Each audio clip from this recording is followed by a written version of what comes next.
আসসালামু আলাইকুম দর্শক, চলতেছে লেবু হারভেস্টের কাজ। তো দেখেন, এই গাছ থেকেই মাত্রই লেবু হারভেস্ট করা হলো।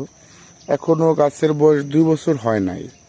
তো সেই ক্ষেত্রে দেখেন, গত 7 দিন আগেও লেবু হারভেস্ট করা হয়েছে, তো আজকে আবার করলাম।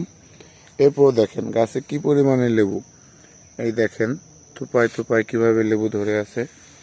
এই লেবুগুলো আবার আশা করা যায় 7 থেকে 8 দিন পরে হারভেস্ট করতে হবে। এর মধ্যে দেখেন আবার নতুন নতুন করে ফুল আসতেছে, এরপরে নতুন করে পুরি বের হইতেছে। এই পুরিগুলো থেকে আবার নতুন ফুল আসবে ইনশাল্লাহ। দেখেন কি পরিমাণে ফুল আসতেছে। এরপর আপনার এই যে আবার ছোট ছোট লেবু আছে গাছে, এগুলো হলো আপনার 12 মাসি সিডলেস লেবু। এই দেখেন নতুন করে আবার ফুল আসতেছে, এই যে ফুল একটু বড় হয়েছে। এইভাবেই চলতেছে। এই দেখেন, এই আবার নতুন করে ফুল থেকে মাত্র কুশিটা বের হয়েছে।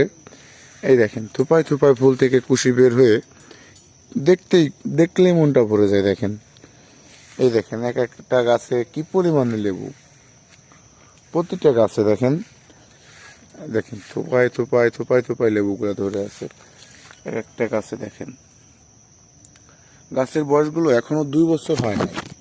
তো সেই ক্ষেত্রে বেকারত্ব বসে না থেকে বেকারত্ব দূর করার জন্য আপনারা চাইলে সিডলেস 12 মাসি লেবুটা চাষ করতে পারেন, যেটা থেকে আপনি 12 মাস একটা প্রফিট পাবেন ইনশাল্লাহ।